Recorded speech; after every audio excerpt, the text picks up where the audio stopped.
My name is Elizabeth Simmons. I usually go by Liz in the physics world.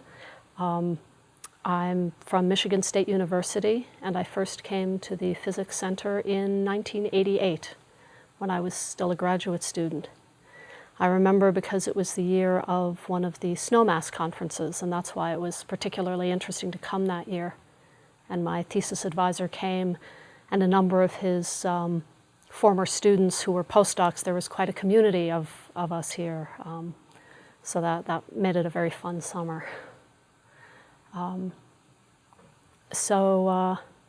Yes, I found it very productive just to have a lot of people to talk to, and I had no idea that there were communities like this within particle physics. As a graduate student, you really don't know about that kind of thing. And once I'd graduated, then I began coming as regularly as I could to the center, actually. And I've come something like 16 or 17 times over the years so far, I would say. Probably at least a third of the papers that I've written have been written in part here, just because it's a good place to either think about new ideas or to finish up something that you'd been working on and just hadn't quite had the time. So a lot of the work I've done in the last 5 years on Higgsless models, for example, was done here. We had a small working group, I think back in 2006.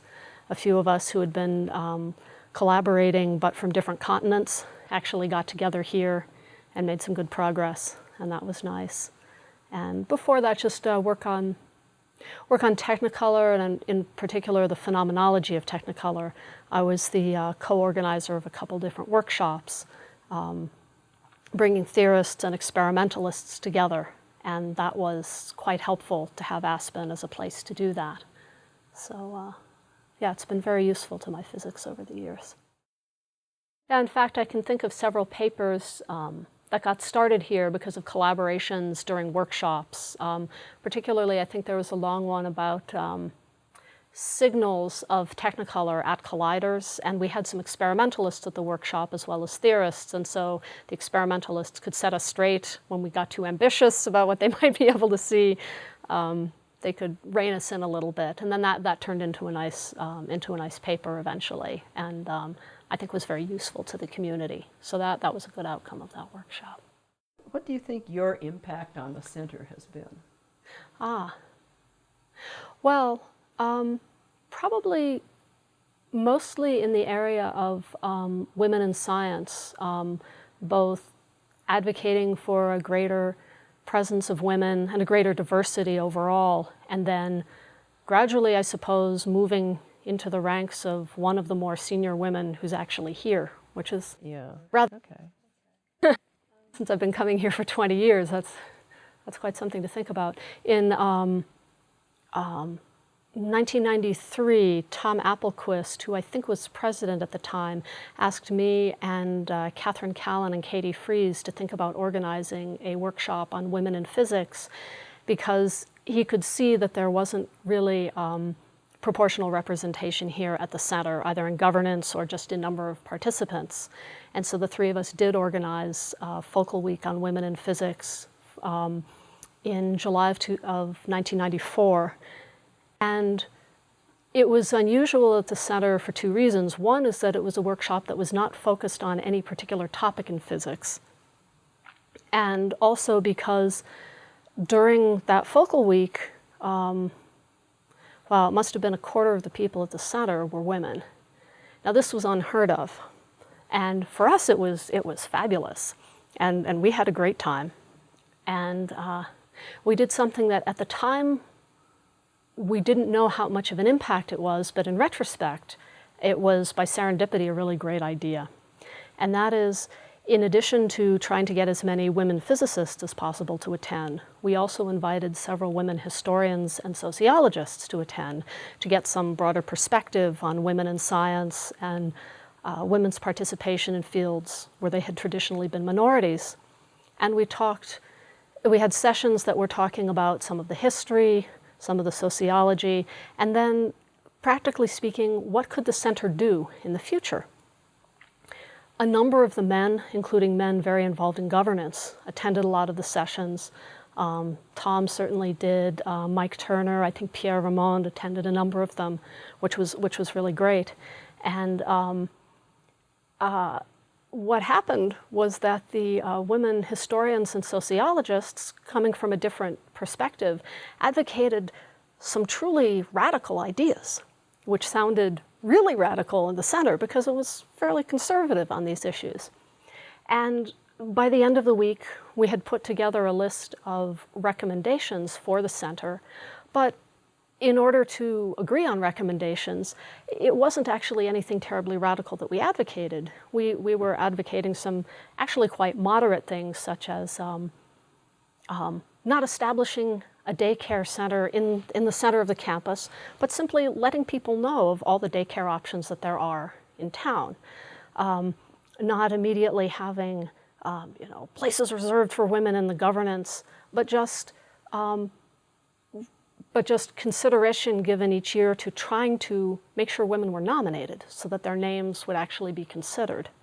And not having some sort of automatic admissions policy for couples, since we explained that most of the women physicists are married to other physicists. So if couples, I'd been on admissions by this time, and couples were not being treated in any rational fashion. Sometimes people would say, well, if you admit one, then you'd have to take both of them. Oh my God, let's just not admit either.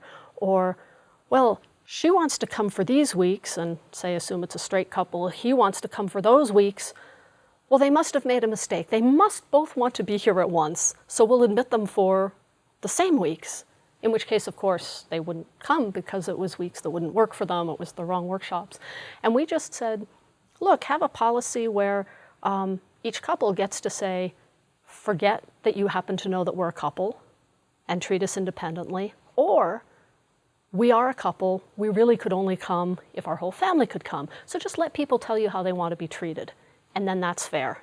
And so we advocated these very moderate suggestions, and I think that the center governance was so overwhelmed by how moderate they were, especially after what they'd been worried about hearing from these sociologists, that they immediately adopted all of it. And the number of women participants began to go up, and the number of women in governance, the trustees, the general members, and so on. And then the following year, I was made a member then at the end of that summer in 1994, and I've been a member ever since.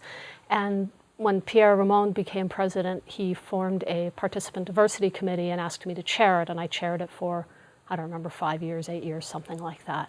And we tried to make sure that the momentum wasn't lost, basically.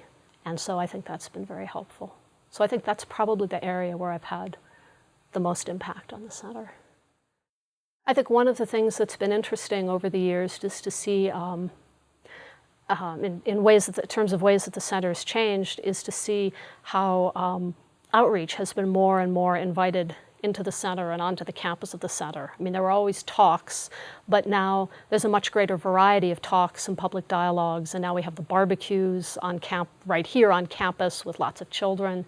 I remember back in 2001 for a Snowmass Conference again that was here. I was here both for the Snowmass and for Aspen, and I'd actually been put in charge of the outreach effort for Snowmass. And so we organized a 3-week extravaganza of day camps and public lectures, star viewing, both in the daytime with one of these special tents where you go inside and then they project the stars, and then star viewing at night. All sorts of people from the center came and gave talks and were the subject of demonstrations. I remember that Hugh Burness gave a talk about the sky and why the sky is blue but the clouds are white and how rainbows work and so on. You had all sorts of demonstrations. Evelyn Gates brought the astronomy equipment and so on and so forth. And that was really wonderful. We really got a lot of people involved, and I think it was after that then the Physics Barbecue series got started.